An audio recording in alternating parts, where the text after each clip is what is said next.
La neige tombait à l'envers. Pas vraiment à l'envers, non, mais c'est ainsi que cela paraissait quand le vent hurlait assez fort pour la faire remonter du sol, la projeter contre les murs, la coller aux vitres comme une nuée de cendres vivantes. Le feu venait de s'éteindre.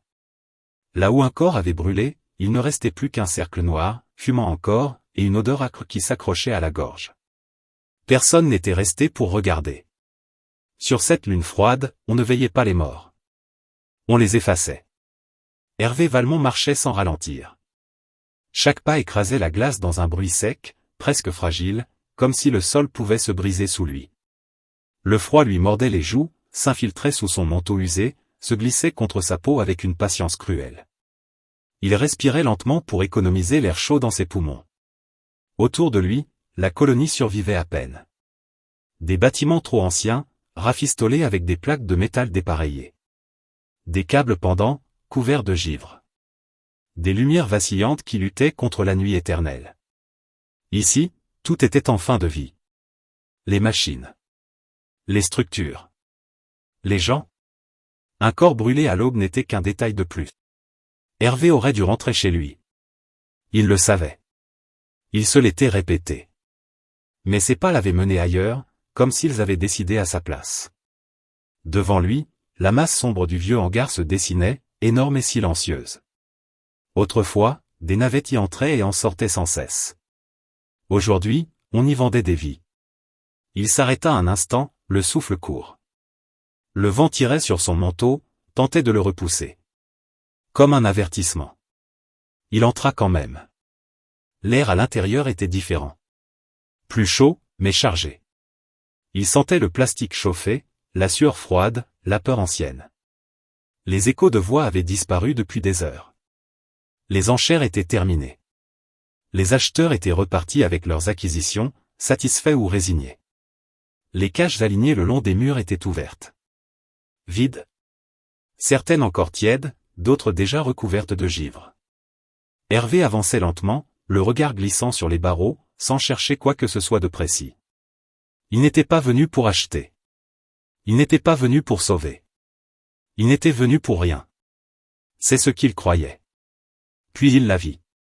Tout au fond du hangar, là où la lumière atteignait à peine le sol, une cage restait fermée. Le métal était couvert de glace, comme si le froid avait voulu la cacher. À l'intérieur, une silhouette était assise, recroquevillée, immobile. Elle ne leva pas la tête quand il s'approcha. Ses cheveux étaient longs, d'un rouge profond, presque sombre, étalés sur son dos et ses épaules comme une flamme figée dans la glace. Sa peau avait une teinte étrange, ni pâle ni sombre, mais légèrement bleutée, comme la surface d'un lac gelé. Ses bras pendaient sans force le long de son corps. Elle ne bougeait pas. Hervé sentit quelque chose se serrer dans sa poitrine. Une sensation ancienne, désagréable, qu'il croyait avoir perdue depuis longtemps. Il s'accroupit devant la cage. Le métal brûlait de froid à travers ses gants. Et, murmura-t-il, sans savoir pourquoi il parlait. Aucune réaction. De près, elle semblait irréelle. Trop lisse. Trop calme. Ses paupières fermées ne frémissaient pas. Sa poitrine ne se soulevait presque pas. Il pencha légèrement la tête, observa le coin de la paroi intérieure. Une fine buée apparaissait, disparaissait. Elle respirait. Faiblement. Il passa la main entre les barreaux, hésitant. Ses doigts touchèrent les siens. Ils étaient glacés, presque insensibles. Il allait retirer sa main quand il sentit un mouvement. Infime. Un simple tressaillement. Comme un réflexe oublié. Elle n'était pas absente. Elle était enfermée à l'intérieur d'elle-même. Ils t'ont laissé là, murmura Hervé. Derrière lui, des pas lourds résonnèrent. Elle n'intéressait personne. Hervé se redressa lentement. Deux hommes se tenaient à quelques mètres. Des responsables de l'enchère. Leurs visages étaient marqués par la fatigue et l'indifférence. Pour eux, tout cela était déjà terminé. Elle faisait partie des ventes, demanda Hervé. Oui. Au début. Aucun acheteur. Trop faible. Trop silencieuse. C'est quoi? L'un des hommes haussa les épaules. Une créature de temple, venue des zones lointaines. Trop fragile. Peut-être endommagée. De toute façon, inutile. Et maintenant? L'autre ricana. Maintenant, c'est un déchet. Si tu la veux, prends-la. On allait s'en débarrasser avant la prochaine tempête. Hervé regarda la cage. La jeune femme n'avait pas bougé. Elle n'avait pas entendu. Ou peut-être avait-elle entendu depuis longtemps, trop longtemps. Il s'approcha du terminal de transfert. L'écran s'alluma, projetant une lumière pâle sur son visage. Les mots étaient simples, froids. Unité non réclamée. Inapte au travail. Sans valeur marchande. Il posa la main sur le scanner. La machine reconnut son identité. Une pression. Une signature. C'était fait. La serrure de la cage se déverrouilla dans un souffle sec. L'air froid s'échappa comme un soupir. Hervé entra lentement. Il retira son manteau, le plaça autour des épaules de la jeune femme avec une précaution presque maladroite. Elle était incroyablement légère quand il la souleva. Trop légère pour quelqu'un qui devait être vivant. Son corps ne résistait pas. Pas encore. Ses paupières frémirent. Un mouvement si faible qu'il aurait pu l'imaginer. Ça ne sert à rien, lança un des hommes derrière lui. Les cassés restent cassés. Hervé ne répondit pas. Il sortit du hangar, la portant contre lui. Le vent les frappa aussitôt, violent, mordant. La neige tourbillonnait autour d'eux, effaçant le monde. Il resserra sa prise, instinctivement, la protégeant avec son propre corps. Ses doigts se refermèrent faiblement sur le tissu de sa veste. Ce simple geste le traversa comme un choc. Le chemin jusqu'à sa cabane était long. Il longeait des structures effondrées, des tours de communication mortes, des tunnels bouchés par la glace. Hervé avançait sans s'arrêter. Il connaissait ce chemin par cœur. Chaque pas était gravé dans sa mémoire, comme une habitude ancienne. La tempête redoublait de violence. Le vent hurlait, tentait de les faire tomber. Il continuait. Quand il atteignit enfin sa cabane, accroché à la roche comme un dernier refuge, ses jambes tremblaient. Il entra, referma la porte derrière lui. Le silence tomba brutalement, seulement troublé par le bourdonnement du générateur thermique. La chaleur les enveloppa lentement. Il la posa sur le banc chauffant, près de la source. Il s'agenouilla aussitôt, ses gestes précis, presque mécaniques. Il vérifia sa respiration. Son pouls. Lent, mais régulier. Vivante. Il retira les restes de ses vêtements abîmés, la couvrit d'une couverture thermique. Sa peau reprenait doucement une teinte plus saine. Pas encore humaine. Mais plus chaude. Il ne savait pas pourquoi il avait fait tout cela. Il ne savait pas qui elle était. Il savait seulement qu'il n'avait pas pu la laisser là. Il se leva, prépara un bouillon simple. De l'eau, des nutriments, un peu de sel. Rien de plus. Il revint, s'assit près d'elle, approcha la tasse de ses lèvres. Elle ne réagit pas. Il inclina doucement le récipient. Une goutte toucha sa bouche. Elle frissonna. Ses lèvres s'entr'ouvrirent légèrement. Hervé retint son souffle. À cet instant précis, avant même qu'elle ouvre les yeux, avant même qu'elle parle, quelque chose changea. Pas dans la pièce. Pas dans la tempête au dehors. En lui. Il comprit que ce qu'il venait de ramener chez lui n'était pas un déchet. Ni une erreur. Ni une faiblesse. Il venait, sans le savoir, de défier tout ce que cette lune croyait savoir sur la valeur d'une vie. Vous regardez cette histoire depuis ma chaîne, soyez les bienvenus dans ce récit, et si vous aimez les histoires humaines fortes et pleines de suspense, abonnez-vous pour ne rien manquer. Et dans la chaleur fragile de la cabane, alors que la tempête hurlait toujours, la jeune femme inspira plus profondément. Pour la première fois depuis très longtemps, et la jeune femme resta immobile pendant de longues minutes après ce premier souffle plus profond. Hervé n'osa pas bouger. Il resta assis près d'elle, les mains posées sur ses genoux, le regard fixé sur sa poitrine qui se soulevait à peine sous la couverture thermique. Chaque respiration était une victoire silencieuse. Dehors, la tempête continuait de frapper la cabane. Le vent hurlait contre les parois, comme s'il voulait reprendre ce qu'Hervé avait arraché au froid. À l'intérieur, la chaleur montait lentement. Le générateur vibrait, fatigué mais fidèle, diffusant une lueur douce sur les murs de métal. Hervé se leva enfin. Il ajouta une bûche thermique dans le foyer, ajusta les réglages. Il connaissait cette cabane comme une extension de lui-même. Chaque bruit lui parlait. Chaque vibration lui disait si quelque chose allait lâcher. Pour l'instant, tout tenait. Quand il se retourna vers elle, ses yeux étaient ouverts. Pas grands ouverts.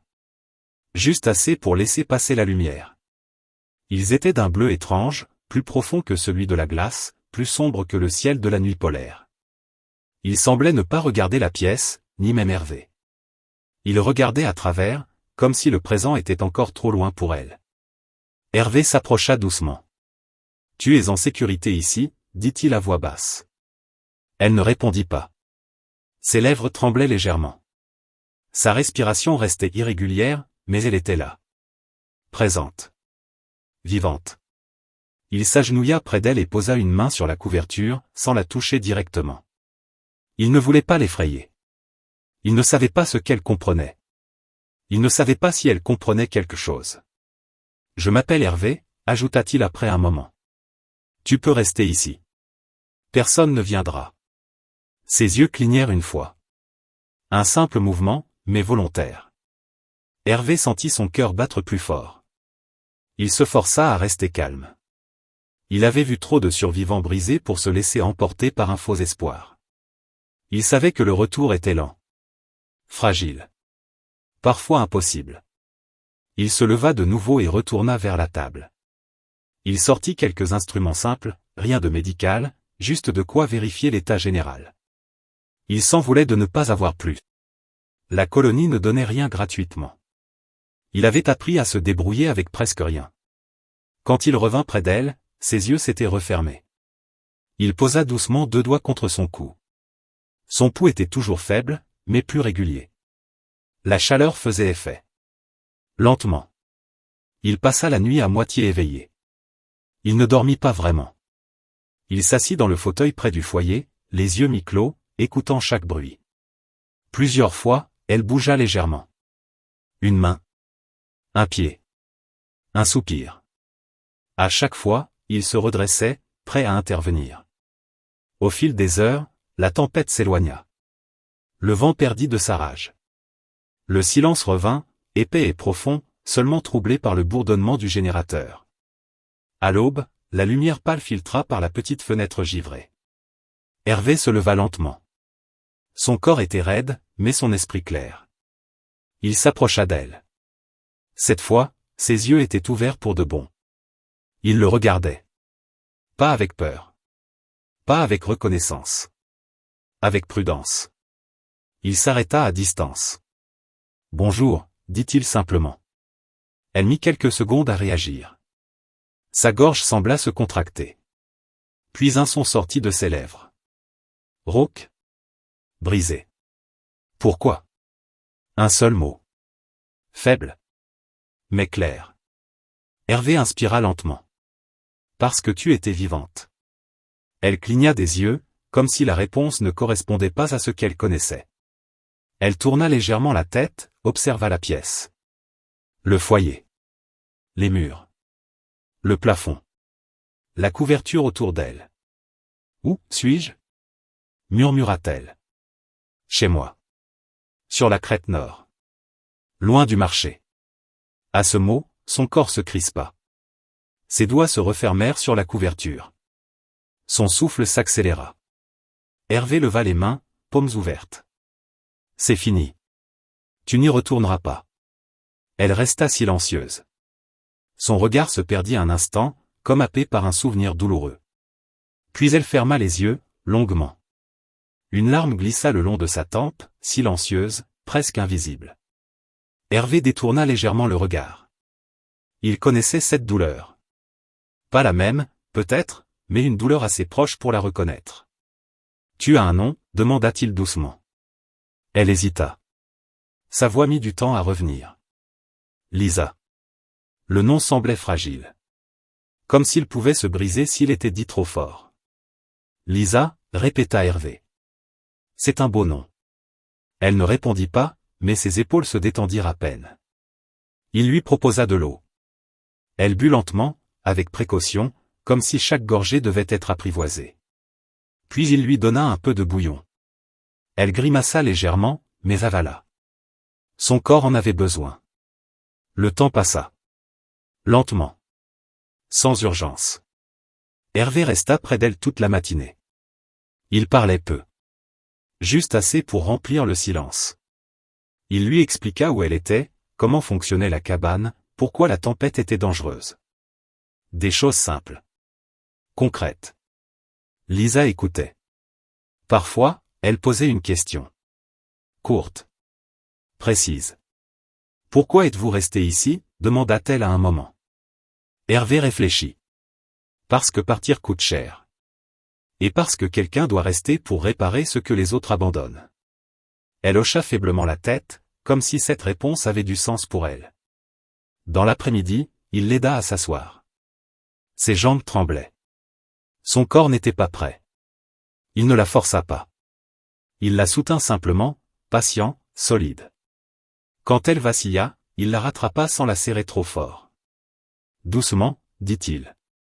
Tu n'as rien à prouver. Elle le regarda, surprise par ces mots. Puis un léger sourire, presque invisible, effleura ses lèvres avant de disparaître. Ce soir-là, alors que la lumière baissait de nouveau, Lisa parla davantage. Elle raconta peu. Par fragments. Des images. Des sensations. Des cages. Le froid. Le silence. L'oubli. Il ne criait même plus, murmura-t-elle. Ce qui était vendu. Ce qui restait. Hervé serra les poings. Il garda sa voix calme. Ici, tu peux parler. Ou te taire. C'est ton choix. Elle hocha la tête. La nuit tomba. Hervé lui prépara un lit plus confortable. Il resta éveillé encore une fois, mais cette fois, ce n'était plus par crainte qu'elle meure. C'était par crainte que quelqu'un vienne. Il savait que prendre une vie que le marché avait rejetée n'était jamais sans conséquence. Mais il savait aussi autre chose. Les humains avaient survécu à bien pire que la colère des trafiquants et l'indifférence des colonies. Ils survivaient parce qu'ils refusaient parfois de laisser mourir ce que tout le monde jugeait inutile.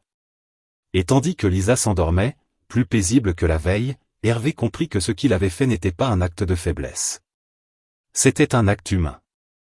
Et dans un univers qui oubliait trop souvent la valeur d'un souffle, cela pouvait devenir l'arme la plus dangereuse de toutes. La troisième journée commença dans un silence étrange.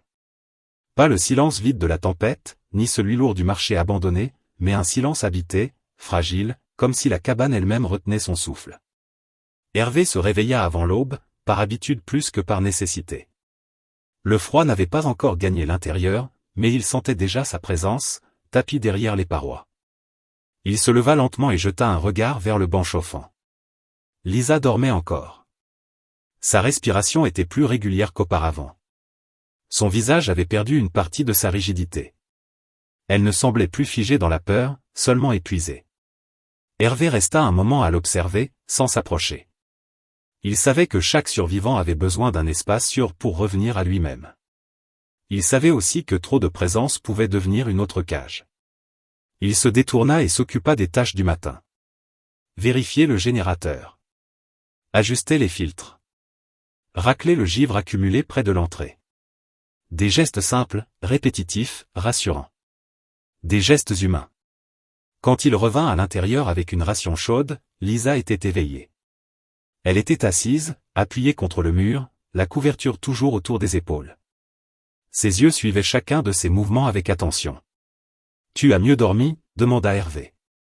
Elle hocha la tête lentement. « Je n'ai pas rêvé » répondit-elle après un moment. « C'est nouveau. » Hervé posa la ration sur la table. Parfois, ne pas rêver est déjà une victoire. Elle observa la nourriture, hésitante. « Je peux manger seule ?» dit-elle. Il sourit légèrement. « Je sais. Je voulais juste m'assurer que tu ne tombes pas. » Elle accepta le bol et mangea lentement, avec application. Chaque geste semblait réfléchi, comme si elle réapprenait à faire confiance à son propre corps. Hervé ne la pressa pas. Il s'assit à distance, dos contre le mur, et laissa le temps s'étirer. Après un long moment, elle parla. Il disait que les humains étaient imprévisibles. Hervé leva les yeux vers elle. Ils avaient raison. Elle esquissa un sourire très léger, presque surpris par sa propre audace. Il disait aussi que vous étiez dangereux. Là aussi, il n'avait pas tort. Elle réfléchit, puis demanda. Pourquoi êtes-vous resté sur cette lune? Vous pourriez partir. Vous êtes fort. Vous savez réparer.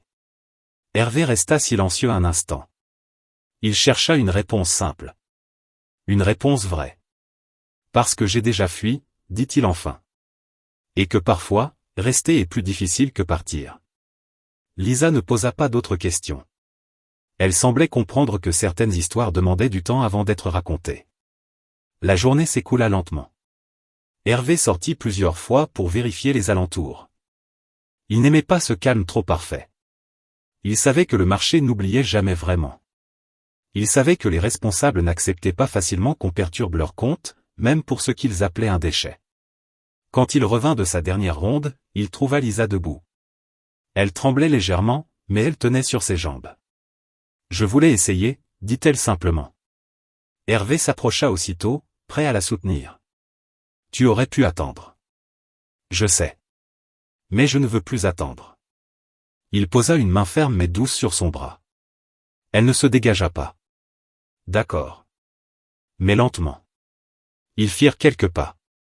Un pas. Puis un autre. Chaque mouvement semblait demander un effort immense. Lisa serrait les dents, mais elle ne se plaignait pas. Quand ses jambes cédèrent, Hervé la retint avant qu'elle ne tombe. Elle resta un instant appuyée contre lui, essoufflée. « Vous êtes solide, murmura-t-elle.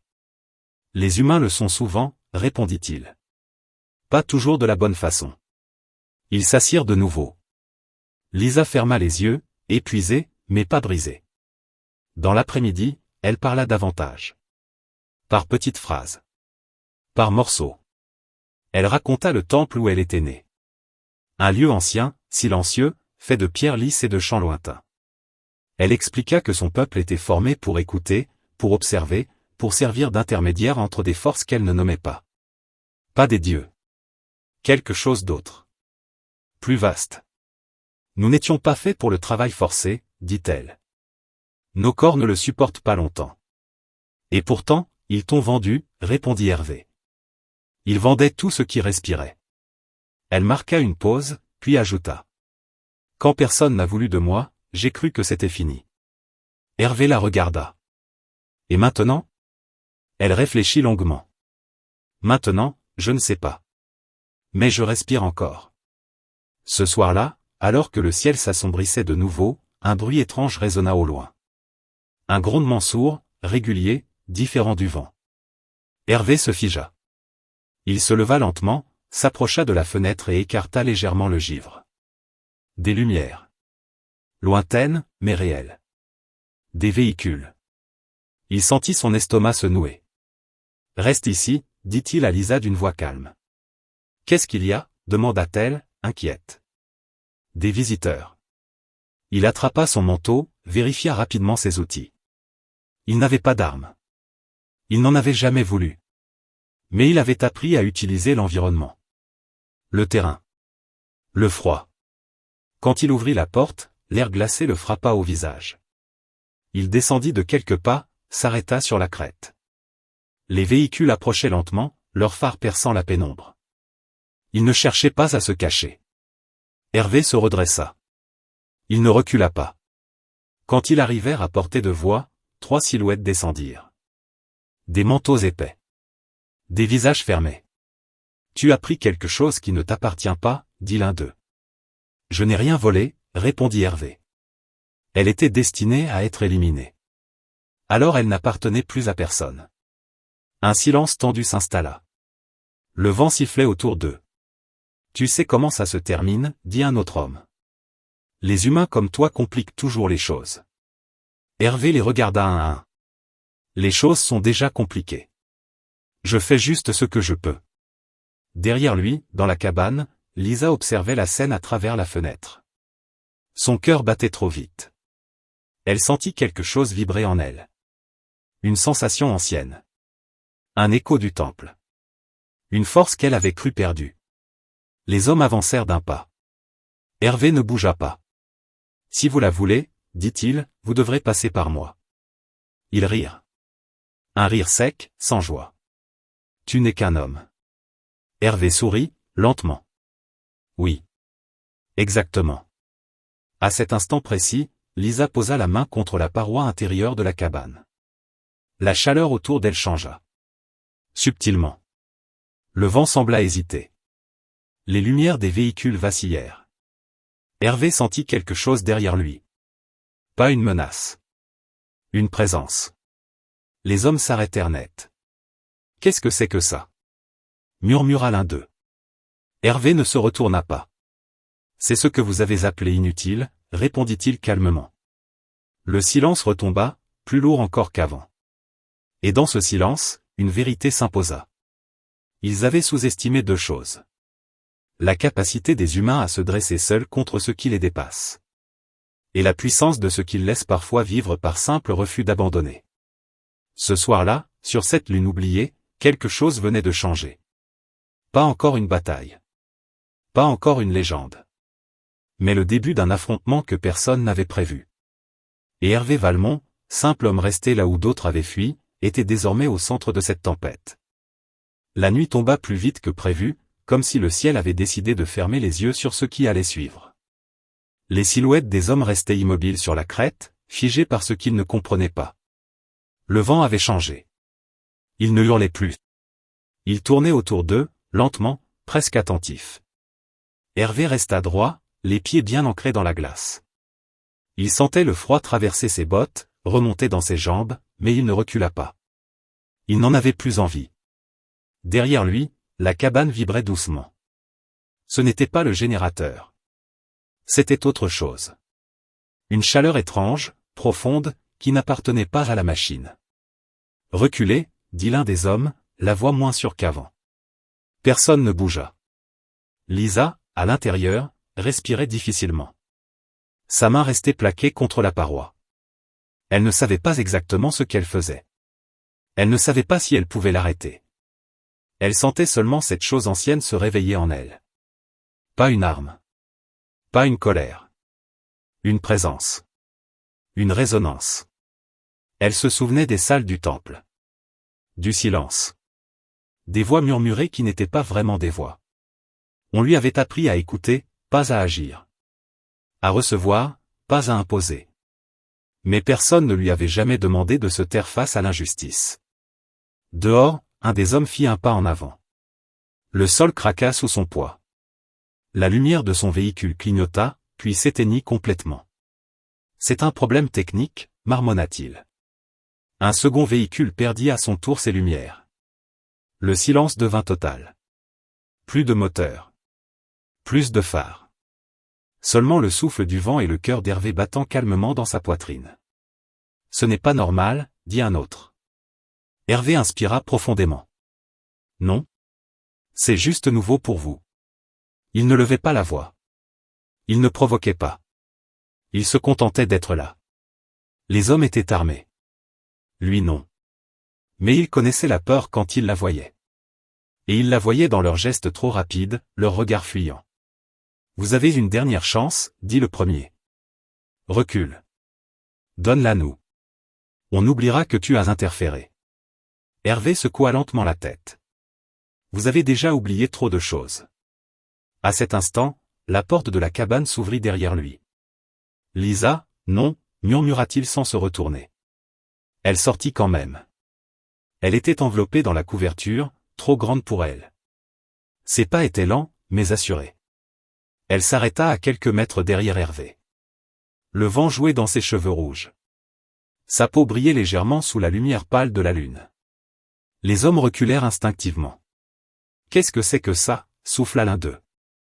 Lisa leva les yeux. Cette fois, son regard n'était plus lointain. Il était clair. Présent. Je ne suis pas une chose, dit-elle. Sa voix était douce, mais elle portait loin. Tu devrais rentrer, dit Hervé calmement. Non, répondit-elle. C'est aussi mon combat maintenant. Elle posa une main sur son bras. Un geste simple. Humain. Hervé sentit une chaleur étrange l'envahir, pas brûlante, mais solide, rassurante. Il comprit alors que ce qu'elle éveillait ne cherchait pas à détruire. Cela cherchait à révéler. Le sol vibra légèrement. Pas un tremblement violent. Juste assez pour rappeler aux hommes qu'ils n'étaient pas seuls à décider. On part, dit l'un d'eux précipitamment. Pas encore, répondit le chef. Pas tant qu'on n'a pas compris. Il leva son arme. Pas vers Lisa. Vers Hervé. Le temps sembla ralentir. Hervé n'eut pas peur. Il pensa à la cabane. Au silence retrouvé. Au geste simple. À cette vie qu'il avait reconstruite loin du bruit du monde. Il pensa surtout à ce refus ancien, celui de détourner les yeux. N'est-ce pas, dit-il simplement. L'homme hésita. C'est à ce moment-là que la lumière revint. Pas celle des véhicules. Une lumière douce, diffuse, qui semblait venir de partout et de nulle part à la fois. Elle baignait la crête, la cabane, les corps. Les hommes crièrent. Pas de douleur. De surprise. Leurs armes tombèrent de leurs mains, inertes, comme vidées de toute énergie. Les systèmes s'étaient arrêtés. Complètement. Lisa inspira profondément, puis retira sa main du bras d'Hervé. La lumière s'estompa aussitôt, comme un souffle qui s'éteint. Elle chancela. Hervé la rattrapa immédiatement.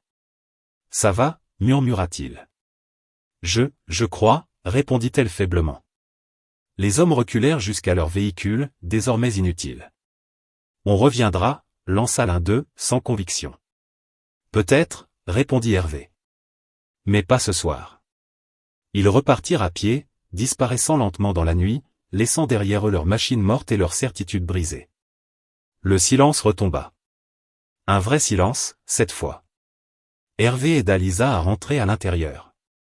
Il referma la porte, verrouilla mécaniquement, puis s'appuya un instant contre le mur. Ses mains tremblaient légèrement. Pas de peur. D'après coup. Tu n'aurais pas dû sortir, dit-il doucement. Tu n'aurais pas dû rester seul, répondit-elle. Il sourit malgré lui. Touché. Il l'installa sur le banc chauffant. Elle semblait épuisée, bien plus que les jours précédents. Son souffle était court, mais stable. Ce que tu as fait, commença-t-il. Je ne sais pas exactement ce que c'était, avoua-t-elle. Ce n'est pas fait pour attaquer. C'est une réponse. Quand quelque chose est profondément injuste.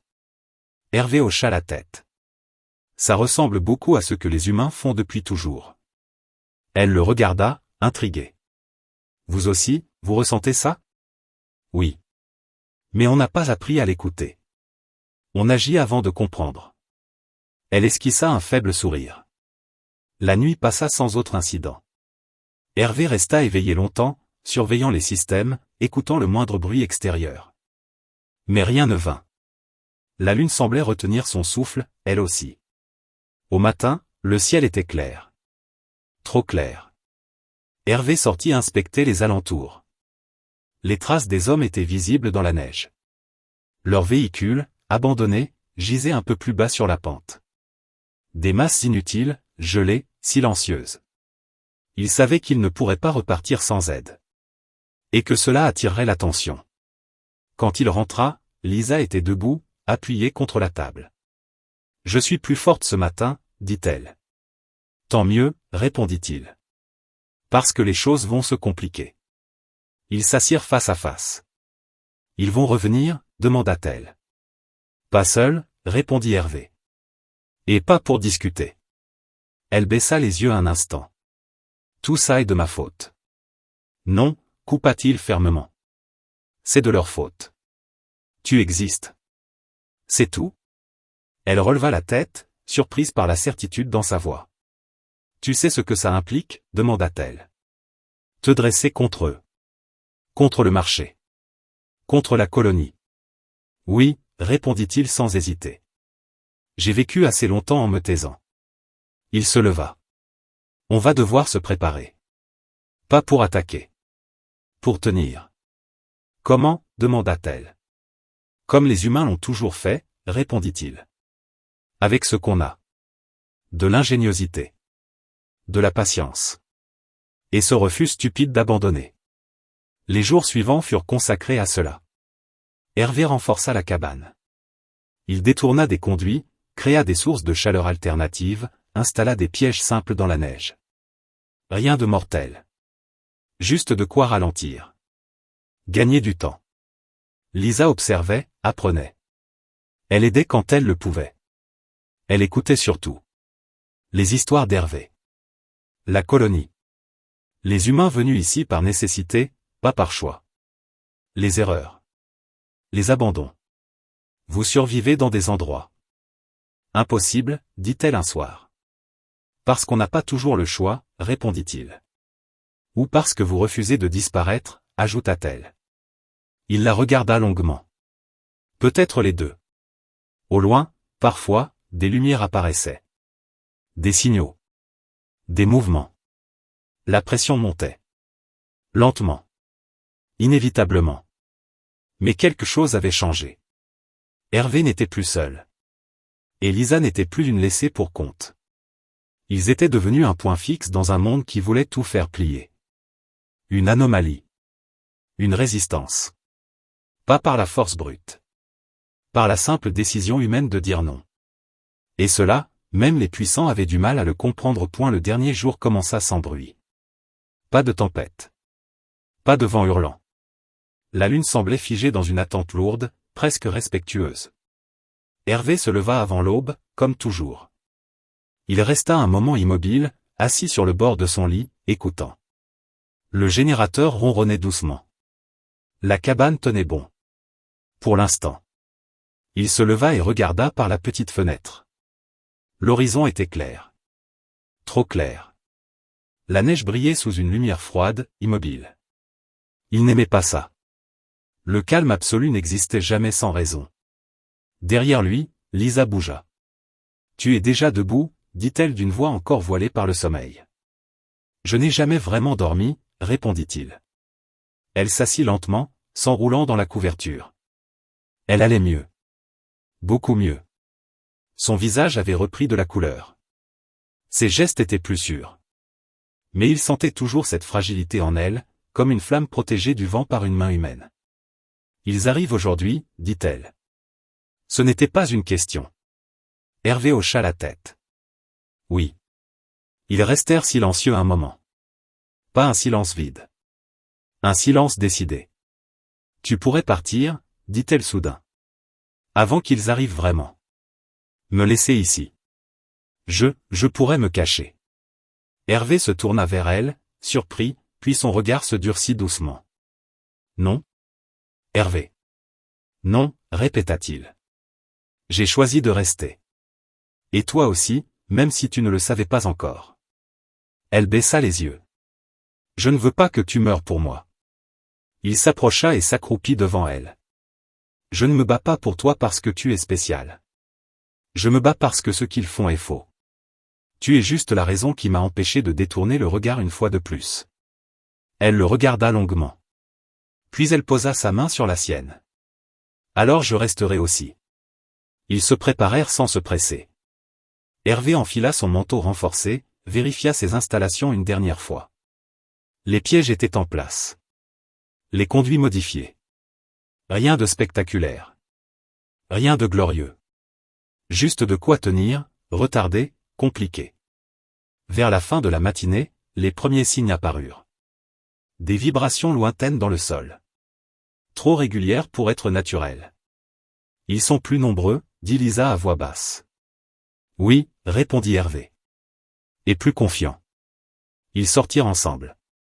La crête offrait une vue dégagée sur la vallée glacée. En contrebas, des véhicules approchaient lentement. Plus lourds. Plus solides. Mieux équipés. Ils n'avaient plus peur. Ils pensent que la peur gagne toujours, murmura Hervé. Elle gagne souvent, répondit Lisa. Mais pas toujours.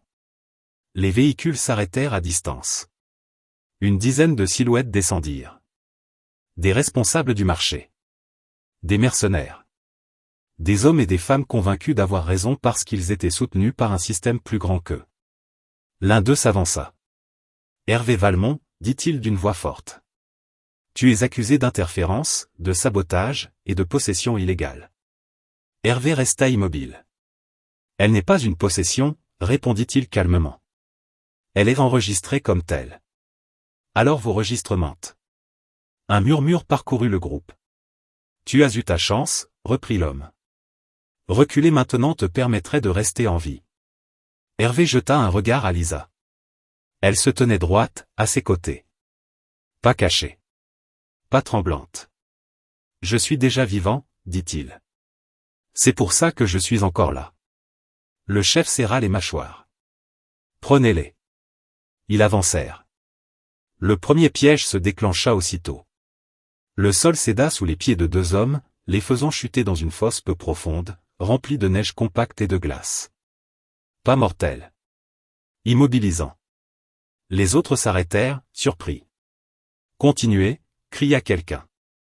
Ils avancèrent encore. Le froid sembla soudain plus mordant. Les systèmes de chauffage des combinaisons commencèrent à faiblir. Hervé avait détourné les flux thermiques du sol, concentrant le froid là où il marchait. Une simple modification. Une idée humaine. Qu'est-ce que c'est que ça? Cria une femme. Le terrain, répondit Hervé. Vous auriez dû l'étudier. Ils continuèrent malgré tout. Déterminés. Furieux. Lisa ferma les yeux. Elle inspira profondément. Pas pour attaquer. Pas pour détruire. Pour tenir. Une onde douce se propagea autour d'elle. Invisible, mais présente. Les hommes ralentirent.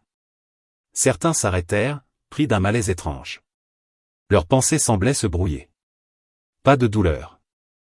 Juste une lourde prise de conscience. Pourquoi on fait ça? Murmura l'un d'eux. Avance? Cria le chef. Mais la certitude avait fissuré. Hervé profita de l'hésitation. Il avança de quelques pas. Regardez-vous, dit-il. Vous êtes venu pour écraser quelqu'un que vous aviez déjà jugé inutile. Et maintenant, vous hésitez. Ce n'est pas de la faiblesse. C'est ce qu'il vous reste d'humain. Tais-toi. Hurla le chef en levant son arme. Il tira. Le tir frôla Hervé, brûlant l'air près de son épaule. Hervé ne recula pas. Il sentit la chaleur passer, sentit son cœur battre plus fort. Mais il resta debout. Tu vois, dit-il calmement. Même armé, tu trembles. Lisa ouvrit les yeux. Cette fois, la lumière fut différente. Plus stable. Plus ancrée. Elle ne venait pas seulement d'elle. Elle venait de leur lien. De cette décision partagée. Les armes tombèrent à nouveau. Les systèmes s'éteignirent. Les véhicules cessèrent de répondre. Tout ce qui dépendait du contrôle et de la domination s'arrêta. Le chef tomba à genoux. Ce n'est pas possible, murmura-t-il. Hervé s'approcha lentement. Ce qui n'était pas possible, c'était de continuer comme avant. Autour d'eux, les mercenaires reculaient. Certains aidaient se tomber dans la neige. D'autres baissaient la tête, honteux, perdus. Partez, dit Hervé. Laissez cette lune tranquille. Laissez ceux qui veulent vivre autrement.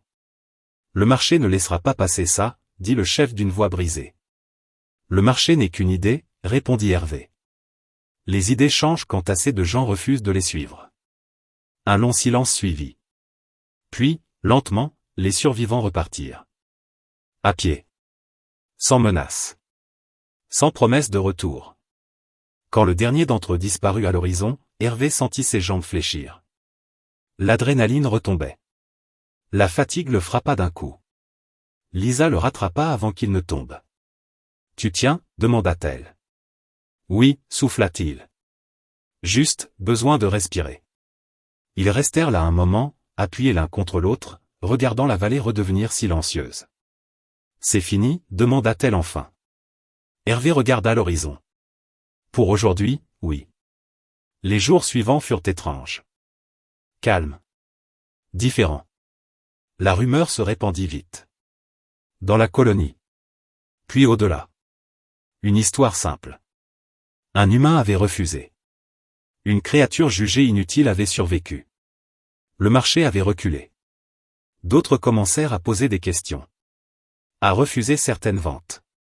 À détourner le regard, puis à le relever. La cabane d'Hervé ne resta plus seule longtemps. Des gens vinrent. Pas pour prendre. Pour demander. Pour réparer. Pour comprendre. Hervé aidait quand il pouvait. Sans discours. Sans promesse. Lisa trouva sa place parmi eux. Elle parlait peu, mais quand elle parlait, on écoutait. Sa présence apaisait. Elle n'imposait rien. Elle rappelait.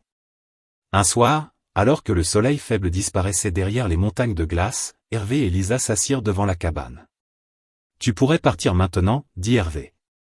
Trouver d'autres des tiens. » Elle sourit doucement. « Peut-être un jour. Mais pas encore. » Pourquoi?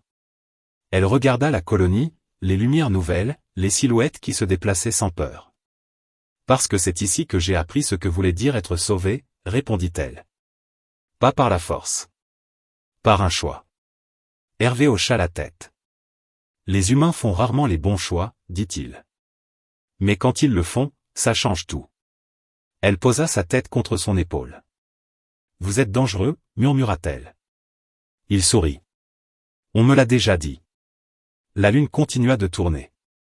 Le froid resta. Les difficultés aussi. Mais sur cette lune oubliée, quelque chose avait pris racine. Une idée simple. Même quand tout est vendu. Même quand tout semble perdu. Il suffit parfois d'un humain pour dire non. Et d'un autre être, laissé pour compte, pour rappeler au monde entier que la valeur d'une vie ne se mesure jamais à son utilité. Elle se mesure à ce qu'on est prêt à faire pour la protéger.